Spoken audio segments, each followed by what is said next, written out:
Aleluia. Cumprimento os irmãos com a paz do Senhor. Quem está feliz hoje? Tem alguém bonito do seu lado aí? Dá um sorriso para a pessoa então.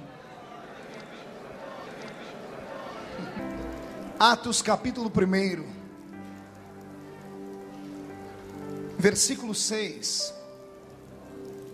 Glória a Deus. Atos capítulo 1, versículo 6. Aqueles que se haviam reunido perguntaram-lhe: Senhor, restaurarás tu neste tempo o reino a Israel? E ele lhes disse: não vos pertence saber os tempos ou as épocas que o Pai estabeleceu pelo seu próprio poder, mas recebereis poder ao descer sobre vós o Espírito Santo. Sereis minhas testemunhas, tanto em Jerusalém, como em toda a Judéia e Samaria, e até os confins da terra. Depois que lhes disse isto, vendo eles, foi elevado às alturas a uma nuvem, e uma nuvem o recebeu, ocultando ele aos olhos deles. E estando eles com os olhos fitos no céu, enquanto ele subia, de repente junto deles se puseram 2 homens vestidos de branco, os quais lhes disseram: varões galileus, por que estáis olhando para o céu? Esse Jesus que dentre vós foi recebido em cima no céu, há de voltar, assim como para o céu vocês o viram ir. E a igreja que será arrebatada diz amém. Pai, santifica mais uma vez o ambiente e prepara o nosso coração, e me dá inspiração, Senhor, como nunca antes, e me ajuda a desenrolar os oráculos sagrados para o seu povo. E a igreja que é soberana diz amém. Tome seu assento aplaudindo Jesus, porque Ele é tremendo.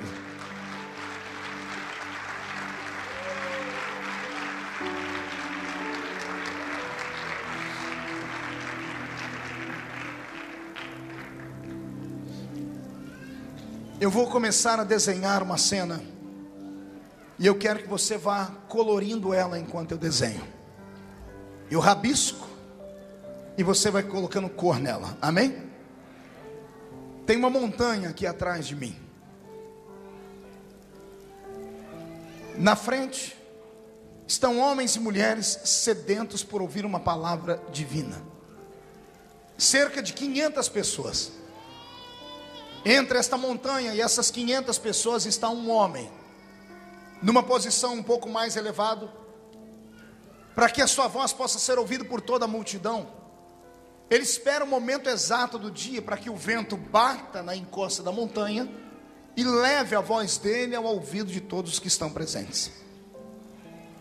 Esse homem que está agora olhando, dissertando, pregando e ensinando é o Cristo Redentor. O nome dele é Jesus de Nazaré, filho de Maria e José. Só há uma agravante nesse dia. Pergunte qual? Ele está ressuscitado. O homem que está falando com eles agora está falando de coisas fantásticas e coisas do céu. Em certo momento ele até diz para eles: vocês precisam conhecer um pouquinho mais de coisas do céu. E as 500 pessoas que estão olhando, estão ouvindo, não estão acreditando no que estão vendo e nem no que estão ouvindo. Todo mundo está com o olhar desapercebido, todavia atônitos, fixos estão nele. Um está cotovelando o outro, que cotovela o outro, e estão dizendo: é ele mesmo? E alguém está dizendo: é ele. E no meio do sermão que ele pregou nesse último dia, ele para, e ele dá uma oportunidade única. Ele olha para os discípulos e diz para eles: perguntem para mim alguma coisa. Eu estou indo embora da terra. É a última vez que vocês vão me ver nesse corpo. Perguntem o que quiserem e eu respondo. O dia que eu li esse texto pela primeira vez, me deu uma ira, porque eu falei: meu Deus, os discípulos podiam perguntar qualquer coisa.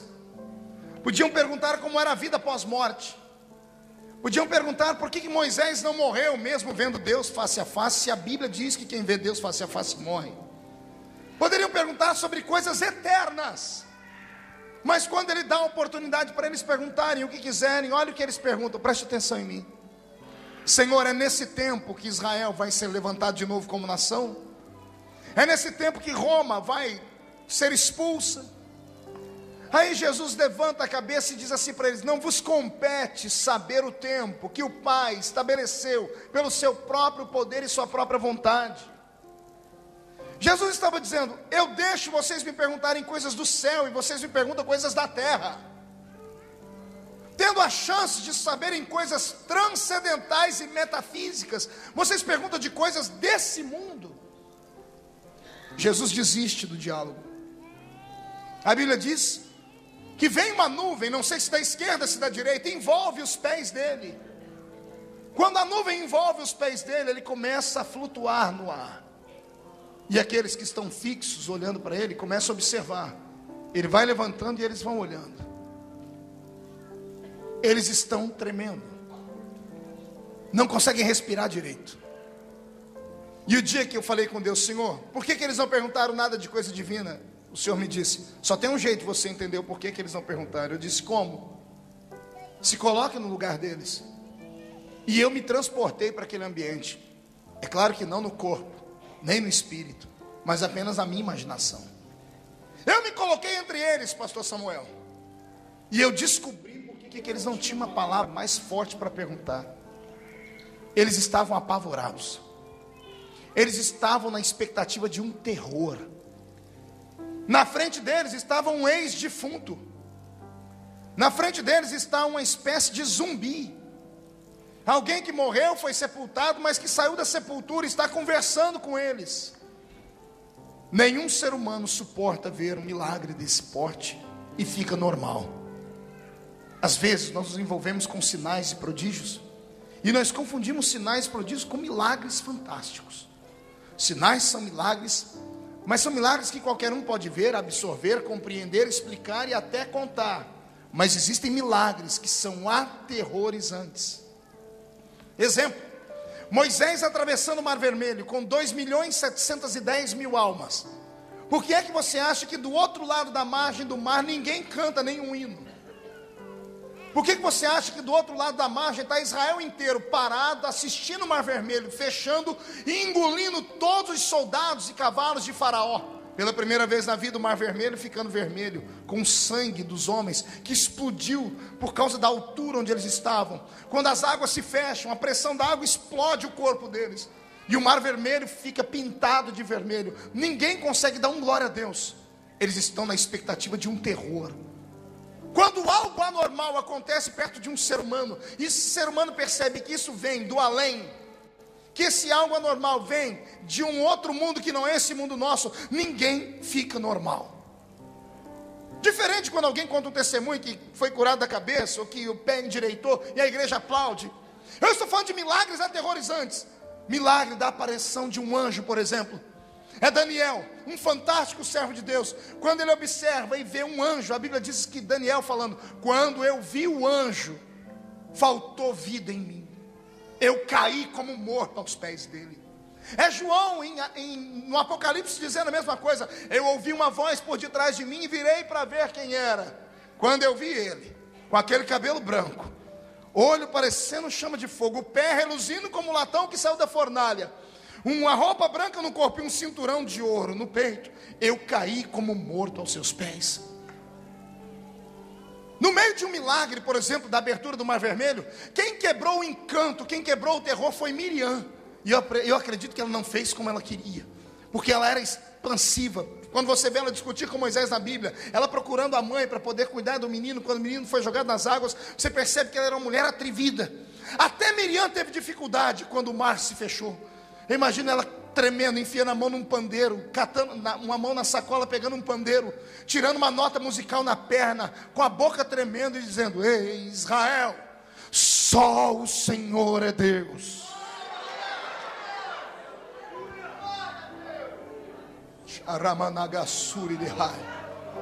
Eu assisti um milagre fantástico uma vez em Angola, alguns anos atrás, quando eu pregava lá. Deus puxou a minha orelha. Era a primeira vez que eu saía do país, e eu cheguei em outro país. Eu disse: vou ensinar esse pessoal aqui a ser pentecostal. Meu Deus, não prestou, porque os angolanos eram 10 vezes mais pentecostais do que eu. E eu cheguei lá, segurei, eu cheguei lá e falei assim: vou ensinar esse pessoal a ser crente. Que jeito? num culto lá do lado de Macoluço, numa igreja muito simplória, sem forro em cima, um monte de gente sentada e um grupo de irmãs que foram cantar. Não tinha instrumento, não tinha batuque, não tinha bateria. O instrumento era a voz delas, mas elas faziam uma melodia tão grande, e elas faziam som com as palmas e com os pés. Conforme elas batiam as palmas e os pés, ia subindo um arrepio no corpo da gente. Subiu um poeirão naquele dia, mas o jeito que a poeira subiu, a glória do céu desceu. Nesse dia, eu vi um paralítico num canto, com a perna dobrada para trás. Ele orava e dizia: Deus, eu queria ter pernas para poder dançar com elas. Deus atendeu o pedido dele. Ninguém orou por ele. Quando a perna dele endireitou e ele ficou em pé, quando ele ficou em pé e disse: estou andando, a igreja toda caiu no chão. Isto é um milagre que aterroriza. No capítulo 1 de Atos, Jesus está ali vivo. Só que quem está olhando para ele, está lembrando dele 43 dias antes daquele dia. Lembra o que aconteceu 43 dias antes disso? Eles viram ele pendurado no alto de uma cruz. O corpo dele está destruído por causa das chibatadas do chicote chamado azorrague. Ele tem mais de 400 cortes, da testa, do rosto, no olho, no pescoço, no peito. Parte da sua costela pode ser vista, porque ele tomou uma quarentena de açoites menos uma, foi 39 chibatadas. Só que cada chibatada tinha 12 tiras de couro. Mais de 400 cortes do corpo. Eles olharam para ele 43 dias antes e sentiram nojo dele. Isaías gritou isso: não havia nele beleza nenhuma para que nós o desejássemos. Mas 43 dias depois, ele está lá no pé do monte. O semblante está bonito, o cabelo está voando pelo meio dos ombros, os olhos dele estão brilhantes.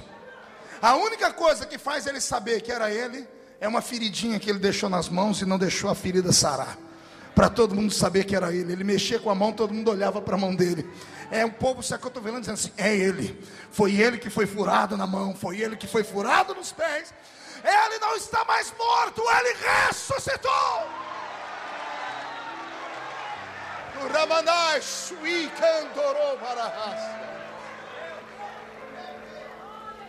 Se você estivesse lá, você ficaria igual a eles. Eu depois pedi perdão a Deus. Falei: Senhor, eu entendo porque eles não conseguiram perguntar nada.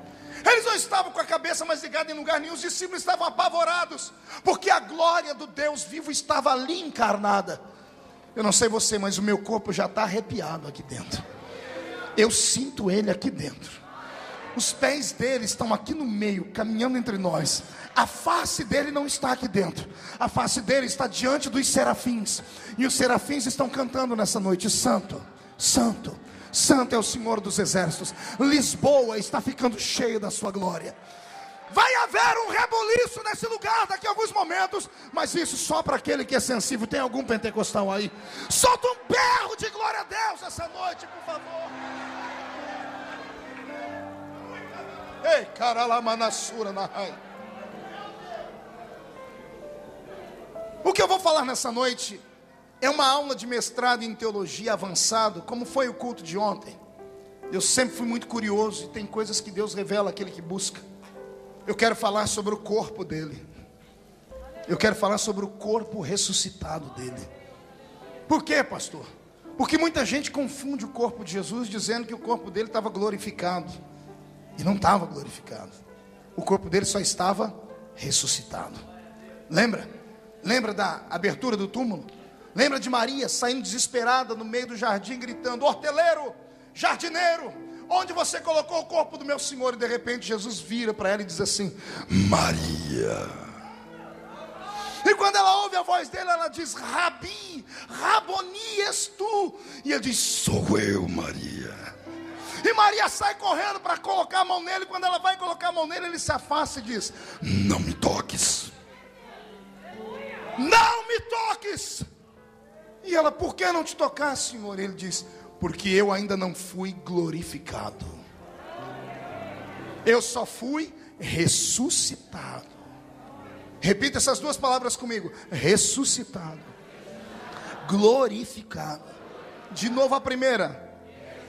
A segunda.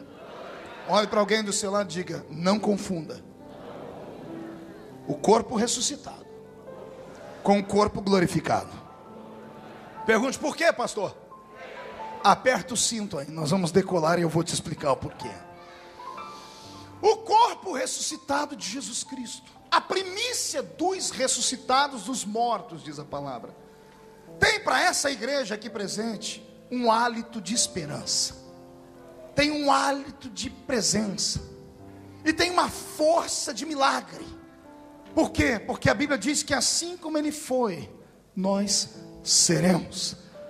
Assim como Ele é hoje, um dia seremos nós também. Quem já leu em Apocalipse a seguinte palavra: bem-aventurado aqueles que fazem parte da primeira ressurreição. Acotovela o seu irmão, mas a cotovela até dá um pulo, porque tem gente dormindo aqui. Diga para o que está encostado na parede também, faz favor. Diga para o seu irmão: por quê? Bem-aventurado os que fazem parte da primeira ressurreição. Grita para mim, diga: por quê, pastor? Vou falar não, ninguém pergunta direito. Agora melhorou. Porque é um mistério para aqueles que servem a Deus nesta vida aqui miserável, que suportam a cruz, que suportam as calúnias, que suportam as pancadas e as pedradas, e não negam Jesus por nada. Existe um presente esperando aqueles que, mesmo passando pelo vale da sombra e da morte, nem que seja se arrastando, ele levanta a pontinha do dedo e diz assim: eu estou aqui, Jesus, fraco, mas eu estou aqui, Senhor. Há um presente dos céus para aqueles que permanecerem fiéis até a morte. Tem alguns aqui que não vão morrer, porque vão viver para ouvir o toque da trombeta e ser arrebatados. Mas tem alguns que vão passar desta vida para outra, como alguns dos nossos já se foram. Esses que se foram, e nós os que estamos vivos, temos uma promessa. Ouve a promessa aí, veio da boca de um baixinho, que quando chegou na igreja que ele plantou em Tessalônica, pegou uns crentes muito atrevidos, com perguntas doidas, e um dos crentes perguntou: pastor Paulo, como é que é essa história de quem morreu?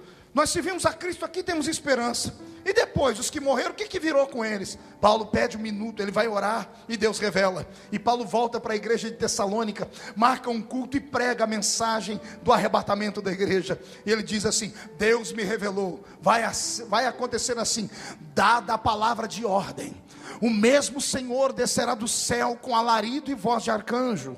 Os que morreram em Cristo ressuscitarão primeiro. Depois nós, os que ficarmos vivos, seremos transformados e arrebatados seremos, e estaremos para sempre com o Senhor nos ares. É lindo esse versículo, não é? Mas vamos explicar ele palavra por palavra. Dada a palavra de ordem. Qual é a palavra? Dada o quê? Repita. Repita aquilo que eu disse. Dada a palavra de ordem. O que é isso, pastor? A palavra de ordem é dada pela boca do Pai. Deus está sentado num trono, olhando para uma figueira. Essa figueira, para Deus, é como um relógio. Os ponteiros da figueira são seus frutos. Quando os seus frutos estiverem tenros, o Senhor Deus vai dar a palavra de ordem para o seu filho que está à sua direita, dizendo: filho, levanta, porque já está ficando pronta a minha figueira. Os frutos já estão prontos para serem colhidos. A figueira de Deus na terra é Israel. E aqueles que acompanham o conflito árabe-israelense sabem do que eu estou falando. As coisas estão se afunilando lá para aquele Oriente Médio. Ninguém mais está se suportando. Qualquer dia desse, aquele lugar vai explodir. Mas antes que isso aconteça, a igreja que aqui agora está reunida vai sumir desse mundo aqui. Vamos atravessar esses céus e vamos estar com Deus. Eu sinto que a bala da explosão atômica já está na agulha da arma do Espírito de Deus. Qualquer dia desse, os céus e a terra que agora existem não mais existirão. Foi Pedro quem disse isso.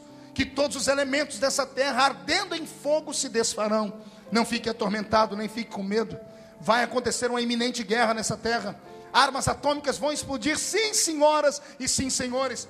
Mais de 153 sinais predizem com exatidão bíblica e histórica a história de uma igreja que está sofrendo demais há 2000 anos atrás, desde 2000 anos atrás, e ela não pode permanecer aqui quando este conflito acontecer. Fique tranquilo, não tenha medo, não tenha temor. Antes de tudo acontecer, você será chamado para comparecer diante daquele que te chamou e salvou por você no alto de uma cruz. Alguém ainda acredita em arrebatamento de igreja aqui?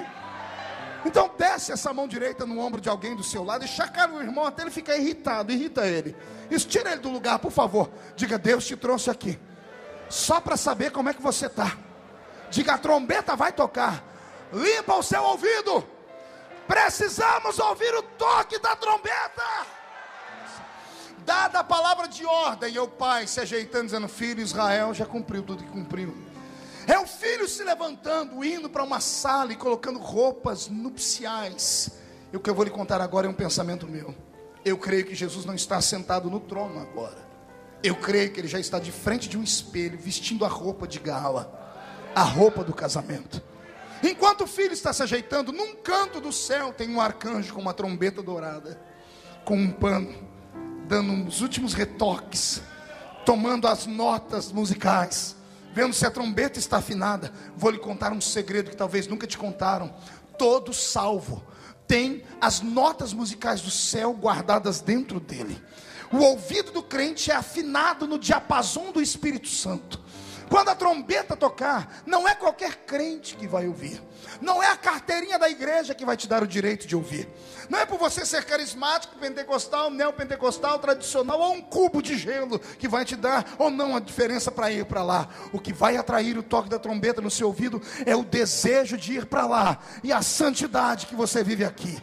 As suas vestes não podem estar manchadas. As suas vestes precisam estar lavadas no sangue do Cordeiro de Deus. Posso ouvir um amém por isso?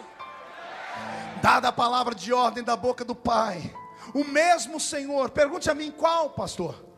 Aquele que o anjo disse em Atos 1, o mesmo Jesus que vocês viram subir, é o mesmo que qualquer dia desse vai voltar. Dada a palavra de ordem, o mesmo Senhor que subiu vai descer.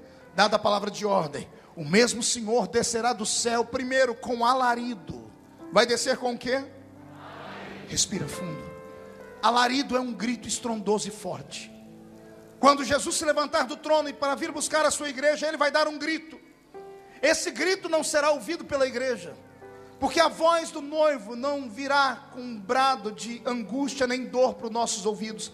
É dia de festa para a noiva. A noiva não vai ouvir esse grito, esse alarido. Quem vai ouvir esse grito é Israel. Israel vai ouvir o grito da boca de Cristo. Todo judeu, nascido de mãe judia, onde estiver no planeta Terra, vai ouvir e vai tremer, porque vai saber que é a voz do Messias, que eles deveriam ter esperado e não esperaram. Dada a palavra de ordem, o mesmo Senhor descerá do céu com alarido e voz de arcanjo. A voz do arcanjo vai tocar na trombeta. Quando ele disparar o toque da trombeta, os que morreram em Cristo ressuscitarão.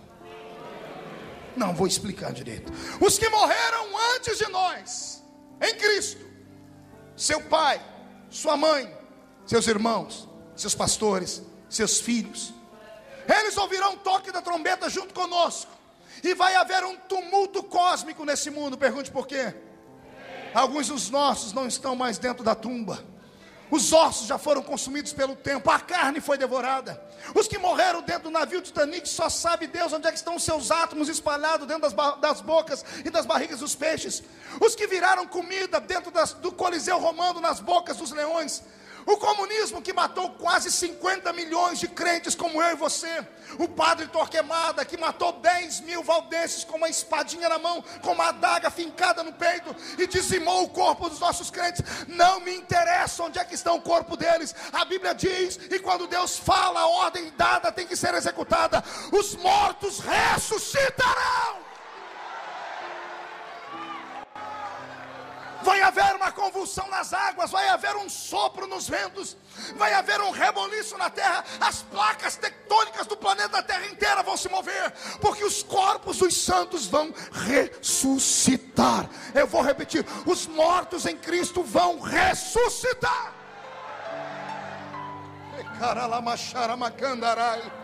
Enquanto os mortos estão ressuscitando, eu e você no culto, em casa, dormindo, tomando banho, não sei como estaremos. Por um momento sentiremos um gozo.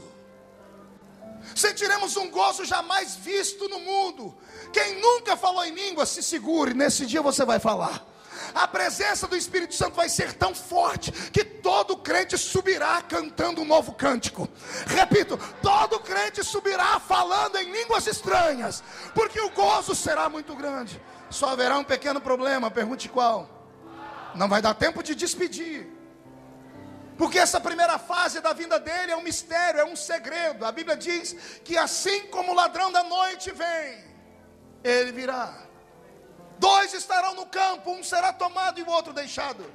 2 estarão deitados em uma cama, um será tomado e o outro será deixado. 2 estarão no alto de uma moinha, um será tomado e o outro será deixado. Esse rapto, esse arrebatamento da igreja, esse mistério, a Bíblia diz a velocidade dele, num abrir e piscar de olhos. A ciência conseguiu ver quanto tempo leva para os nossos olhos abrirem e fecharem. 7 milésimos de um segundo. Vai acontecer um reboliço nesse planeta. Os mortos estão saindo das suas tumbas, estão vindo do meio do mar, estão vindo do meio do fogo, das entranhas da terra, do meio das montanhas. Alguns viraram humus, esterco das árvores, vão sair de dentro deles. Nós, os que estivermos vivos, seremos transformados. Enquanto somos arrastados ao alto dos céus, esse planeta entra numa miséria.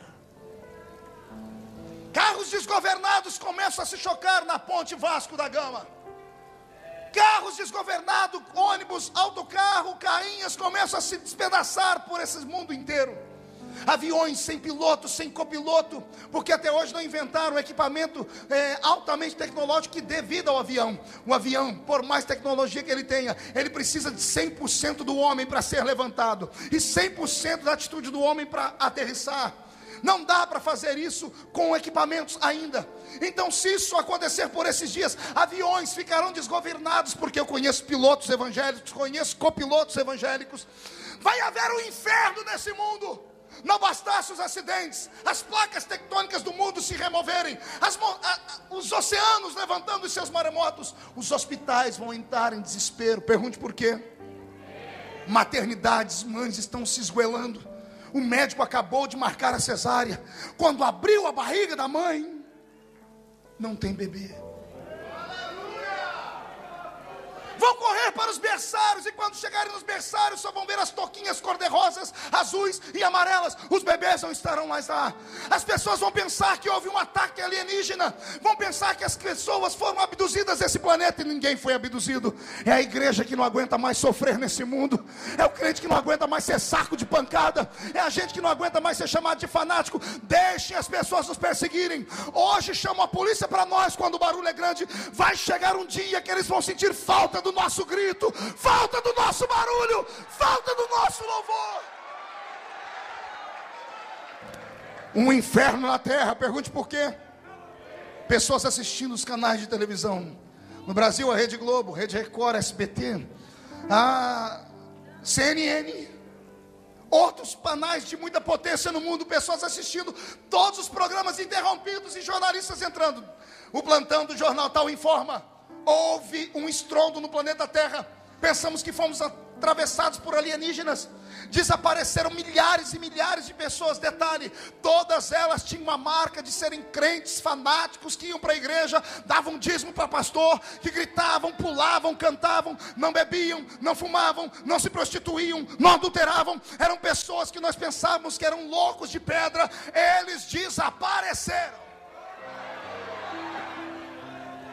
As igrejas ficarão possuídas, cheias. Vão entrar por essa porta, pastora, vão espancar a porta até abrir. Vão chegar aqui, vão encontrar os bancos, o púlpito, a velha Bíblia em cima do púlpito, os instrumentos. Alguns músicos vão vir para tocar nesse dia. Alguns que pregavam vão vir aqui para tentar pregar, mas o pastor da igreja não vai estar. Muitos dos que estão aqui não estarão. Tomara que não aconteça aqui o que a Bíblia diz literalmente. São 2, um é tomado e outro deixado. Isso dá uma média de 50%. Se isso acontecesse agora, possivelmente somente a metade dessa igreja sairia daqui. Por quê, pastor? Porque a maioria dos crentes do século 21 são donos do seu próprio nariz. Não respeitam pastor, não respeitam a Bíblia, não respeitam a palavra, querem viver do jeito que querem, levam a vida lá, vão ter, atacam pastores, maldizem pastores. Você pode me perseguir hoje, pode sair dessa igreja e ir para outra agora, mas naquele dia vai sentir falta do grito desse pastor rouco.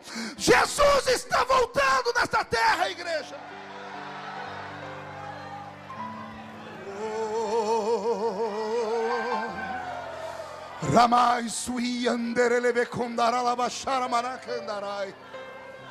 É lindo pregar sobre o arrebatamento da igreja, porque eu estou vendo gente aqui orando a oração do Espírito Santo. Sabe qual é a oração do Espírito Santo? Não é essa que você vive fazendo nesses últimos anos. Porque você entra na igreja e só sabe pedir: me dá um carro, me dá uma casa, me dá um namorado, me dá meu documento, me dá. Você transformou Deus em um empregado. A oração da igreja do Novo Testamento era outra. Ela aprendeu a orar com o Espírito Santo. E a oração do Espírito Santo é assim: Maranatá, Maranatá, Maranata, Maranata, que significa ora vem, ora vem, ora vem, Senhor Jesus. Oh, aleluia.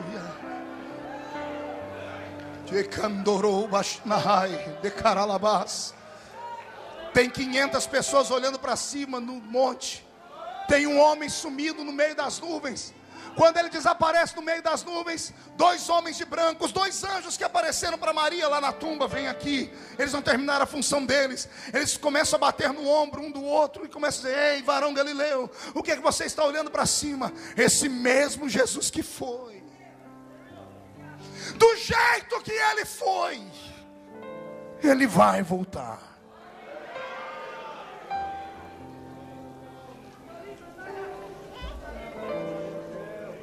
Ele levou para o céu um corpo ressuscitado, não glorificado.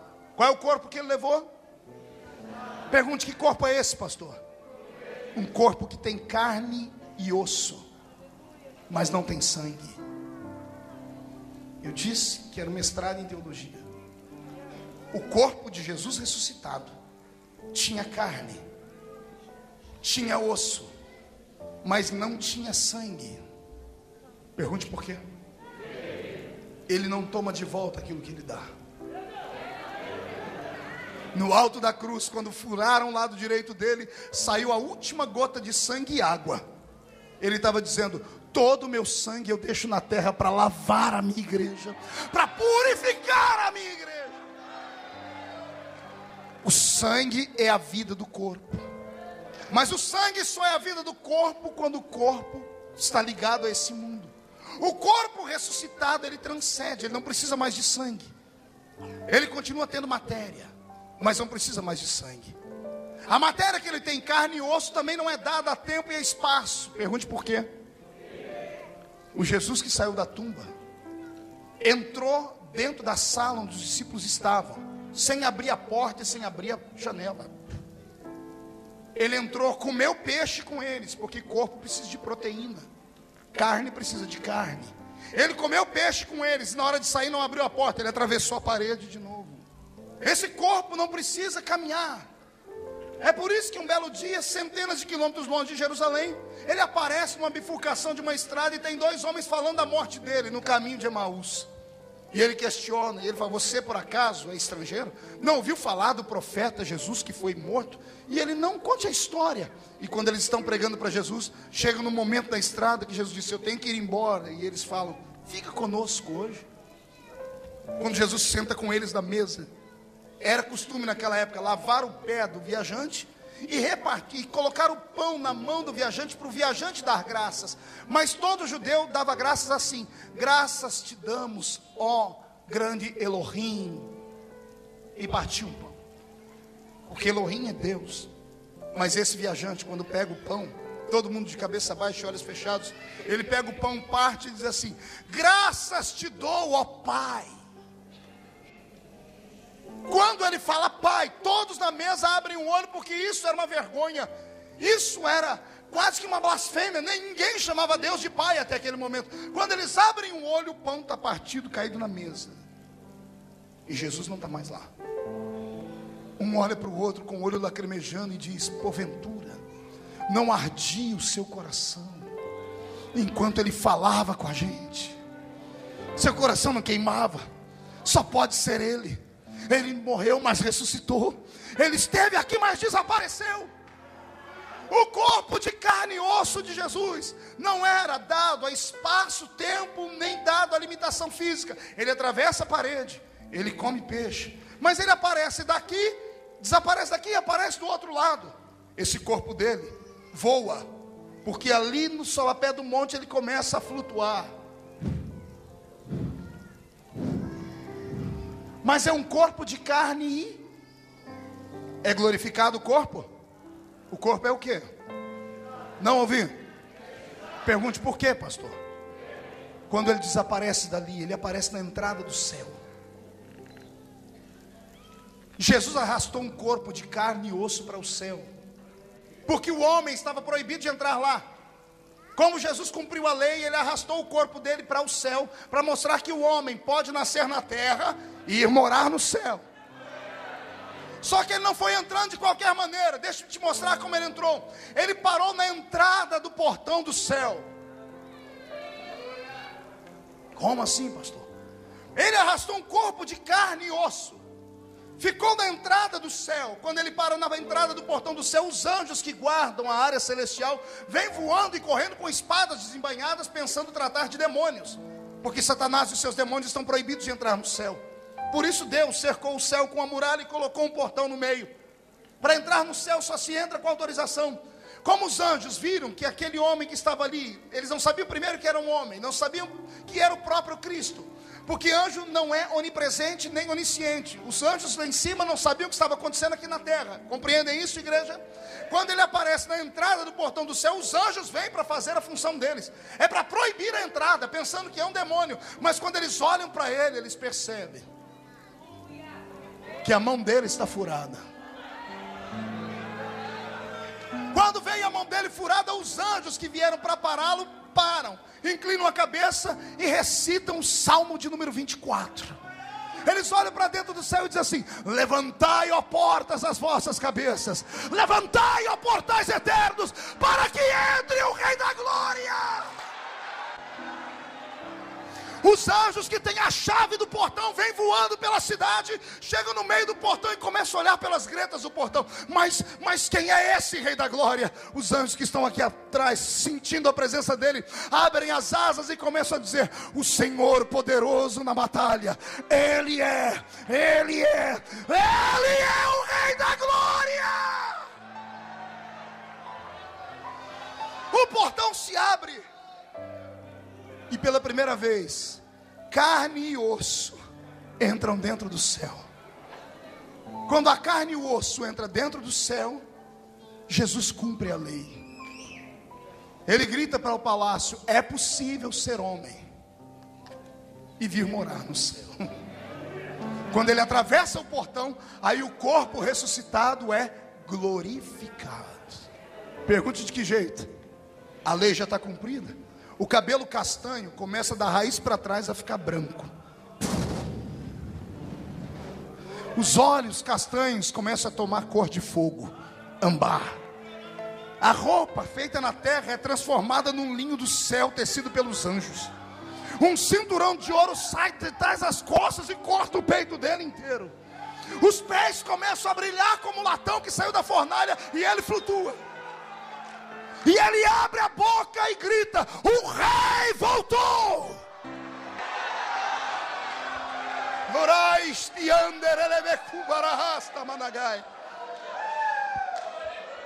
Volte para cá. A igreja não terá um corpo glorificado. No arrebatamento, nós vamos subir num corpo ressuscitado. Qual é o nosso corpo? Com o corpo ressuscitado, nos encontraremos nos ares. Vai ser tudo muito rápido. Você está aqui, abriu e fechou o olho, você só vai ver tudo ficando pequenininho e você voando lá para cima. Você vai abrir o olho de novo e você já vai aparecer sentado em uma mesa. A Bíblia diz o tamanho da mesa. Quem tiver uma fita métrica que meça, ela começa no Oriente e termina no Ocidente. Sentado ao redor dessa mesa está todos os salvos, todos vestindo roupas nupciais, porque a noiva agora vai ser esposa. Nossa festa vai durar 7 anos, porque assim como o casamento do judeu demora 7 dias, a nossa festa demorará 7 anos. Aqui embaixo o anticristo está fazendo uma desgraça, lá em cima nós estamos com o verdadeiro Cristo, vivendo a graça. Coisas lindas vão acontecer lá. Pergunte o que, pastor? Não, você não mostrou interesse, eu não vou falar não. Mais ou menos, ainda não me convenceu. Sentado aqui do meu lado, do seu lado, eu não sei se você vai estar sentado aqui no Ocidente ou no Oriente. Você vai passar 7 anos comendo, sem engordar nenhum quilinho. Não vai ter uma celulite. Vai dando glória, solta a glória, solta a glória. Vai comer à vontade, vai lamber os dedos, vai comer do bom e do melhor. Agora vem a parte mais bonita, pergunte qual é, pastor? O garçom. O garçom não vai usar gravata borboleta nem bandeja. Nem vai dizer, está servido, senhor? Está servido, senhora? Não, o garçom é o noivo. Jesus do seu lado dizendo, minha noiva está satisfeita. Ih, pastor, vai demorar demais, uai. Se eu estiver no Oriente, ele estiver no Ocidente. Calma, agora o corpo dele é glorificado. Ele está em todos os lugares ao mesmo tempo. Eu estou aqui e ele está me servindo. Você está lá do outro lado e ele está te servindo. Você está de cá e ele está te servindo. Quem crê nessa história santa, solta um grito de...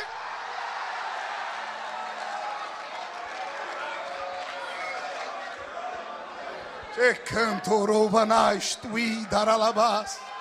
Ramando e calabassúria. Pastor, nós nunca seremos glorificados. Não.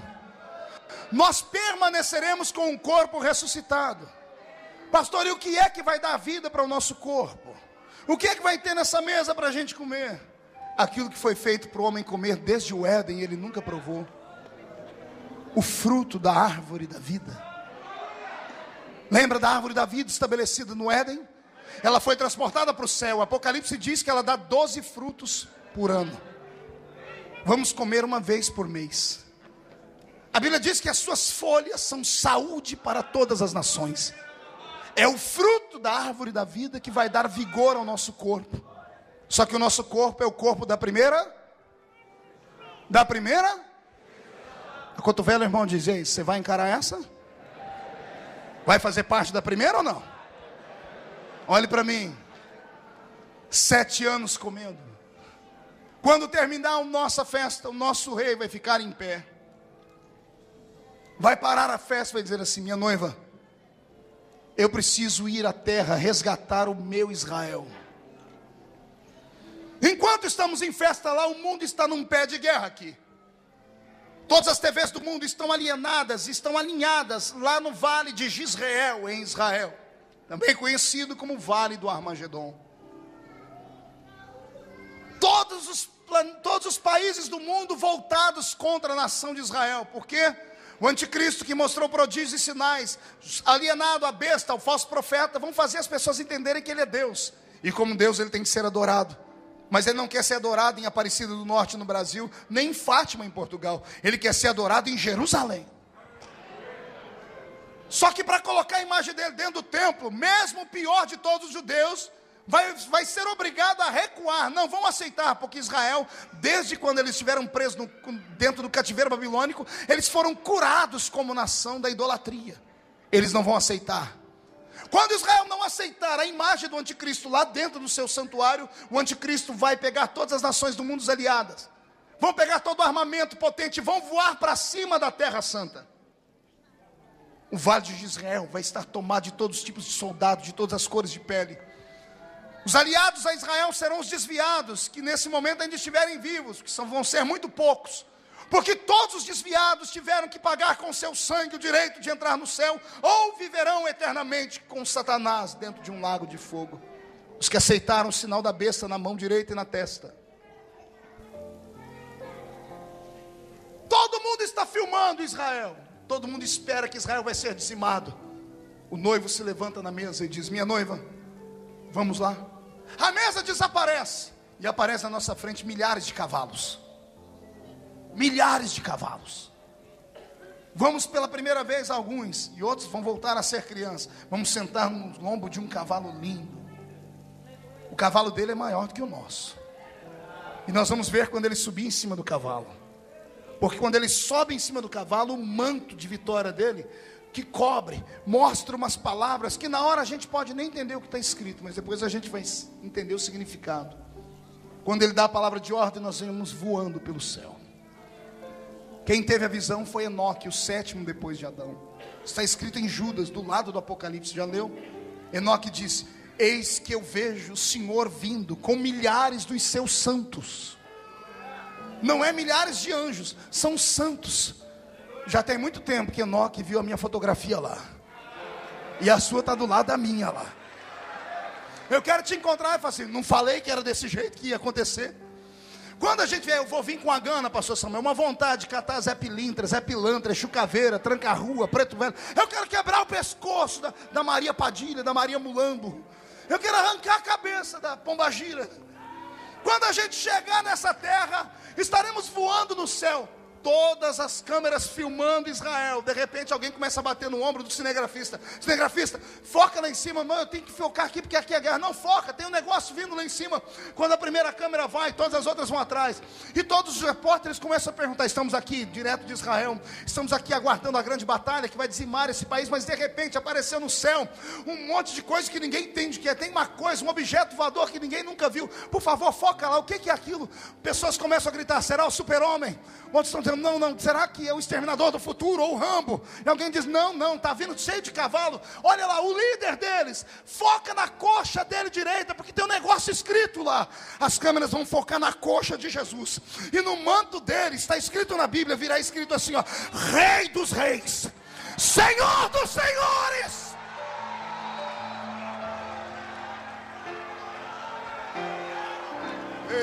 Quem é que vai estar lá nessa peleja? Quem vai estar lá com o corpo ressuscitado pode soltar um brado de vitória. Ele vai parar em cima do Monte das Oliveiras. Ele vai olhar para sua noiva, ansiosa por guerrear, e ele vai dizer assim: minha noiva, hoje é o nosso casamento. Eu não deixo a minha noiva colocar a mão em nada. Eu acabo com os inimigos. O anticristo vai fazer as pessoas pensarem que somos ETs. Vão fazer as pessoas pensarem que nós viemos de Marte, de outro lugar, e ele vai mandar destruir a gente. Quando eles apontarem todos os mísseis para cima da gente, o nosso noivo vai fazer só assim, ó.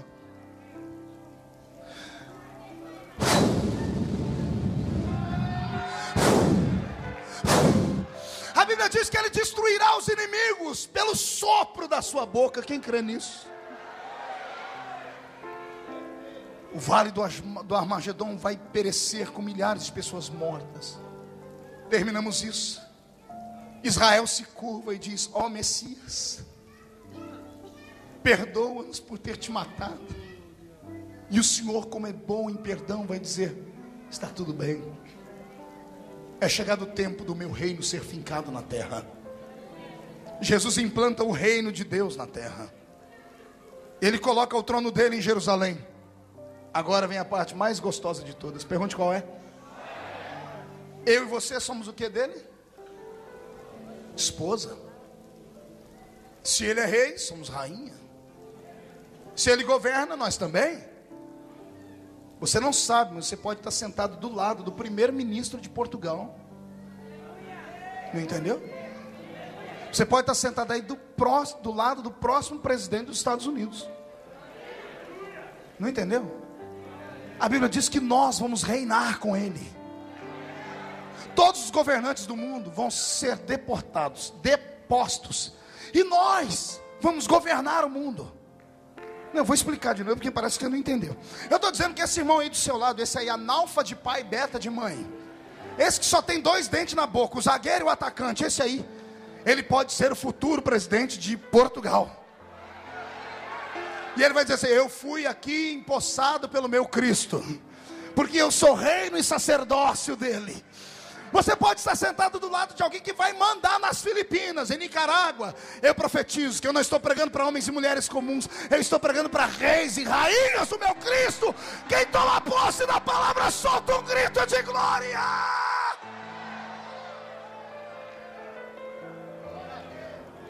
E aí, pastor? E aí?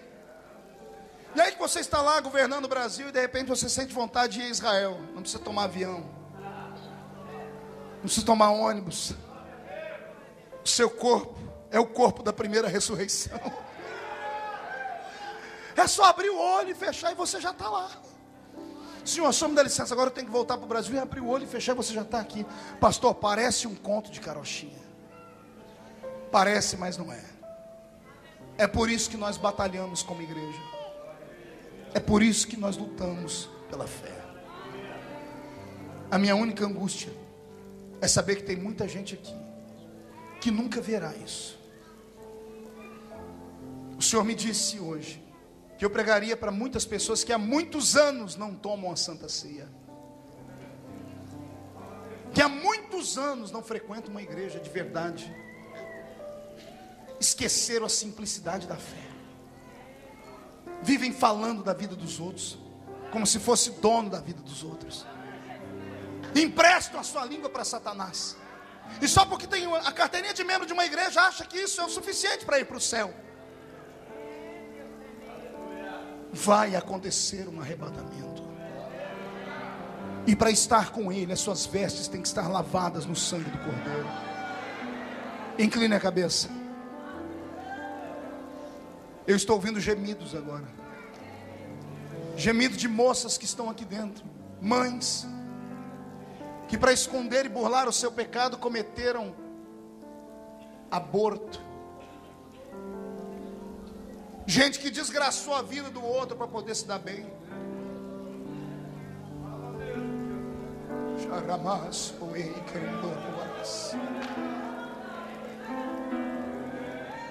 Incline a sua cabeça. Se você tiver coragem de sair do seu lugar e vir aqui à frente, não precisa me contar o seu erro nem o seu pecado, porque eu não sou juiz de homens. Mas se você tem coragem de dizer assim: pastor, eu preciso me acertar. Pastor, mas e as pessoas que vão me ver chegar aí? Nenhuma delas tem cicatriz na mão, amigo.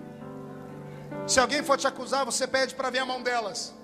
Se não tiver um furo feito no alto da cruz, ignore a pessoa. Pastor, mas vão falar de mim. Filho, falam de você quando você está em pé, quando você está... Falam de você de qualquer jeito.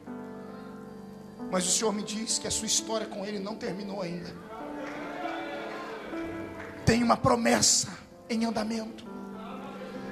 Ele te tirou do país de origem e te trouxe para cá, para estagiar você. Não foi para que você se perdesse.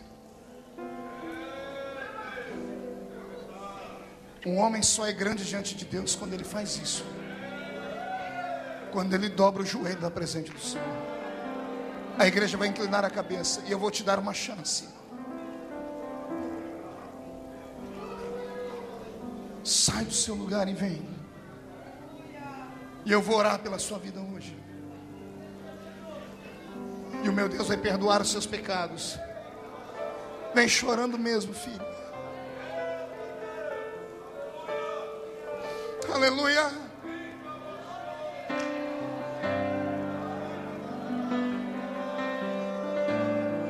Oh, aleluia.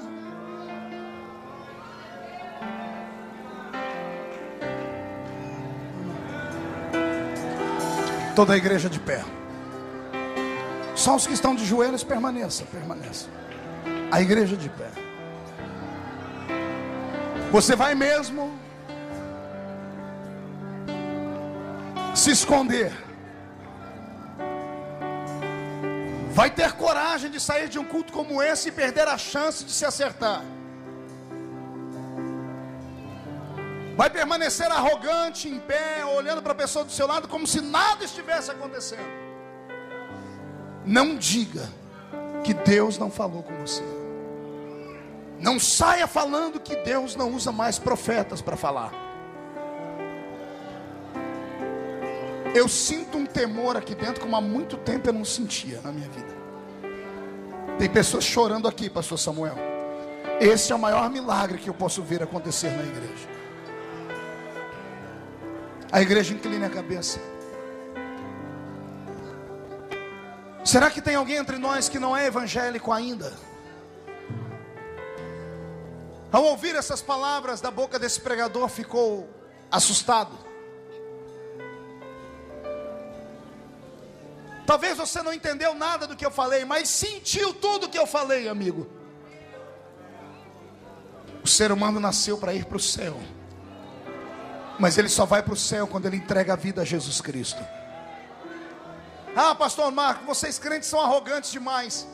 Quem disse que Deus não está na minha vida? Não estou falando isso, amigo. Deus está na vida de todo mundo, do muçulmano, do espírita, do macumbeiro. Deus está na vida de todos, porque Ele é criador, Ele não é um irresponsável. Ele criou o homem e Ele fica com o homem. O problema é o lugar que Ele está na sua vida. A vida é um carro, e enquanto você não entregar a vida para Deus, Deus andará com você no banco do passageiro, porque quem dirige a vida é você. É você que acelera, é você que embreca, é você que vira para a esquerda ou para a direita quando acha que deve. Deus dá a opinião, mas você não respeita. Entregar a vida para Jesus significa parar o carro e trocar de lugar com Deus. Eu fiz isso e a minha vida mudou. A igreja vai inclinar a cabeça. Tem alguém que quer trocar de lugar? Tem alguém que quer que Deus entre na sua vida e mude a sua história? Tem alguém que quer entregar a vida para Jesus como Salvador? Isso. Ninguém vai te perseguir, ninguém vai te obrigar a nada. Se você puder sair do seu lugar e vir aqui à frente com nossos irmãos, como eles estão vindo, faça. Se não, coloque a mão no coração, amigo. Eu vou orar por você agora. Amém. O pastor está me dizendo, ele conhece mais as pessoas do que eu. Tem pessoas que estão de joelhos aqui na frente e elas não eram evangélicas, entregaram a vida para Jesus aqui. Pai, eu me ajoelho com eles, porque eu não sou melhor do que eles. Eu também preciso acertar minha vida, Pai. Eu sou ser humano. Eu erro todo dia. Tentando acertar, eu cometo besteiras. Se Paulo não teve vergonha de dizer, Pai, que o bem que ele quer fazer ele não faz, mas o mal que ele não quer ele faz, quem sou eu? Um reles pregador do século 21. Eu me curvo diante da sua misericórdia e te peço o mesmo sangue que tu vais usar para lavar esses que estão de joelho. Lava-me a mim também. Perdoa os nossos pecados. Os que já têm o nome no livro da vida, Senhor, não deixa o nome sair. Os que estão te aceitando agora, escreve o nome deles no livro da vida. Perdoa os pecados, quebra as maldições e limpa os ouvidos, porque se a trombeta tocar agora, a gente vai sair daqui e vai morar no céu, Pai. Levante as duas mãos para o céu. Toda a igreja faça assim, ó. Era assim que estávamos antes de conhecermos Jesus. Ele já nos libertou, mas alguns foram libertos hoje. Quando Jesus entrou na nossa vida, aconteceu isso. Faz comigo, 1, 2, 3.